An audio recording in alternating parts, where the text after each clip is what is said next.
Hello friends, welcome to I exam B. I am Sushil Ragade, ex manager Reserve Bank of India. और ये बहुत ही important video होने वाला है। सेबी का जो फेज़ 2 का एग्ज़ाम है 31 अगस्त को, उसमें कंपनीज एक्ट जो टॉपिक है, बहुत सारे स्टूडेंट्स है जो अपियर कर रहे हैं या प्रिपेयर कर रहे हैं, उनको ये टॉपिक जो है वो बहुत डिफिकल्ट लगता है। एक्चुअली अंडरस्टैंडिंग में इतनी डिफिकल्टी नहीं है, लेकिन यहाँ पर बहुत सारी छोटी छोटी बातें होती है जो हमें याद रखनी पड़ती है। तो अभी अगर आप देखेंगे, ये तो 5-6 मिनट का वीडियो होगा, और ये जो इसके नीचे जो मैं पीडीएफ दे दूंगा वो अगर आप डाउनलोड करेंगे, उसको पढ़ने में आपको और एक 15-20 मिनट लग सकते हैं। तो यानी कि 20-25 मिनट के इन्वेस्टमेंट पे आपके एक या दो क्वेश्चन में ज़्यादा यहाँ पे क्लेम नहीं करूँगा, ये डेफिनेटली यहाँ से आएंगे, क्योंकि इस बार आपको पता है कि वो 100 क्वेश्चन पूछने वाले हैं यहाँ पे, इसलिए बहुत स्कोप है हर टॉपिक से। अगर आप देखेंगे तो मुझे लगता है 15 से 16-17 तक क्वेश्चन आ सकते हैं। तो ये बहुत टॉपिक है और इसको करने में टाइम कम लगेगा, थोड़ा याद रखना पड़ सकता है, मेमोराइजेशन करना पड़ेगा, रट्टा लगाना पड़ेगा, लेकिन इसके मार्क जो है वो फिक्स रहेंगे। तो चलो यहाँ पे वीडियो स्टार्ट करते हैं।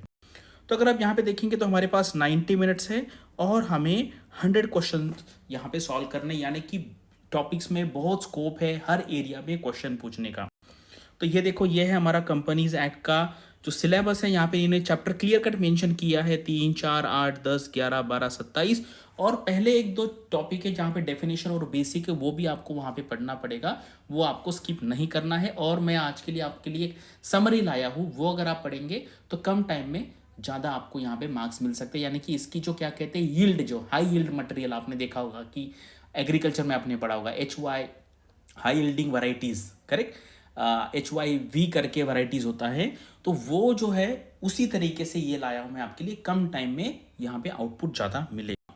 तो चलो यहाँ पे देखते हैं कि टाइमलाइन अगर आप देखेंगे कि कौन कौन से हैं। तो चैप्टर 1-2 में प्रीलिम बेसिक सेक्शन है यहाँ पर, फिर चैप्टर 3, 4, 8, 10, 11, 12 एंड 27 ये सिलेबस में दिए हुए, उतने ही हमें यहाँ पे करने हैं। और यहाँ पे याद कैसे रखना है, कभी कभी चैप्टर भी पूछ सकते हैं, सेक्शन भी पूछ सकते हैं, तो इसलिए एक अंदाजे से आप देख लीजिए कि यहाँ पे कौन से चैप्टर है, सेक्शन कहाँ से कहाँ तक है, तो ये आपको अंदाजे से आएगा। अगर मान लीजिए आपको पता है ये चैप्टर में क्या है, ये हेडिंग क्या है इसका, बेसिक हेडिंग, तो थोड़ा सा कभी कभी गेसिंग करने में भी आसानी हो सकती है। तो यहाँ पर देखिए, ये बहुत इंपॉर्टेंट स्लाइड है। सेक्शन 7 है, क्या है, इनकॉर्पोरेशन ऑफ कंपनी कब होता है, document filing immediately upon incorporation, certificate of incorporation issued by ROC upon receipt, correct. 23 में क्या है, public offer and private placement, prospectus issued when making a public offer है। उसके बाद 26 में क्या है, matters to be stated in prospectus में क्या लिखना है, prospectus validity 90 days from the date of the delivery to the registrar. इस तरीके से ये छोटी छोटी चीज, जैसे देखो सेक्शन 32 में क्या लिखा है, रेड हेरिंग प्रॉस्पेक्ट, अगर आपने कभी आईपीओ में अप्लाई किया तो वो रेड हेरिंग प्रॉस्पेक्ट्स आता है।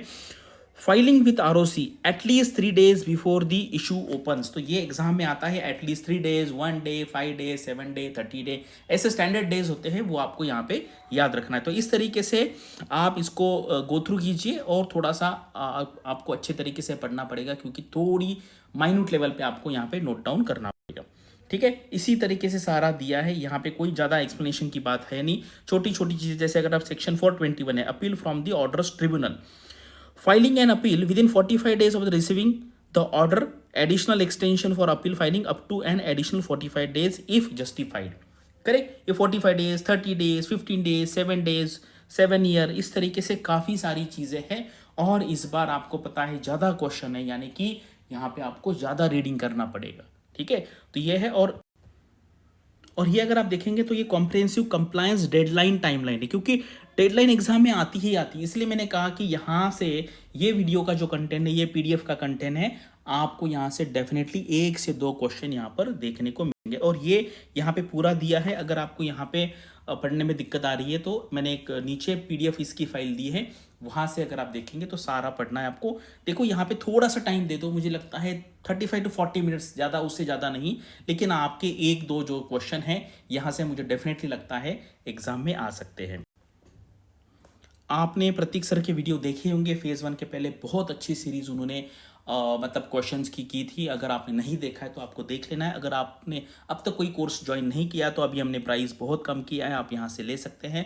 ये टाइम टेबल देखिए, अदरवाइज मार्केट में बहुत सारे वहाँ से आप ले सकते हैं। अभी टाइम कम है, बिल्कुल भी टाइम वेस्ट नहीं करना है, अभी रिवीजन का टाइम है। और ये जो टॉपिक है कंपनीज एक्ट वाला, ये हाई स्कोरिंग सब्जेक्ट है, लेकिन यहाँ पे थोड़ी सी मेहनत करनी पड़ेगी। अगर आप देखो अकाउंट्स में और बाकी कॉस्टिंग में कुछ न्यूमेरिकल्स आते हैं तो वहाँ पर मतलब थोड़ा सा ज़्यादा एफर्ट्स लगाना पड़ेगा, कभी कभी क्वेश्चन का आंसर गलत भी आ सकते हैं। यहाँ पर ऐसा नहीं, अगर आपने याद रख लिया तो इसके क्वेश्चन पढ़ते ही मतलब जितना टाइम आपको पढ़ने में लगेगा बस उतने टाइम में आपका आंसर आ जाएगा, अगर अब चीज़ें आपके दिमाग में फिक्स है। ये जो क्वेश्चंस है, मैं कहता हूँ अगर 15 क्वेश्चन है तो 5 मिनट में हो जाएंगे, अगर आपको ये सारी चीज़ें याद है। अदरवाइज बाकी टॉपिक्स में जहाँ पे न्यूमेरिकल्स आ सकते हैं या थोड़े मैनेजमेंट के जहाँ पे आपको सोचना पड़ेगा कि कभी कभी लॉजिक भी लगाना पड़ेगा, वैसा ये टॉपिक नहीं है। यहाँ पे आपको थोड़ा सा रट्टा लगाना है, मेमोराइजेशन करना है, चीज़ें याद रखनी, 2 4 5 बार पढ़ना है। ये डाउनलोड कीजिए और इसको पढ़िए, और इसके बारे में कोई डाउट है तो कमेंट सेक्शन में आप पूछ सकते हैं। Thanks for watching this video and all the best for your studies and upcoming examinations.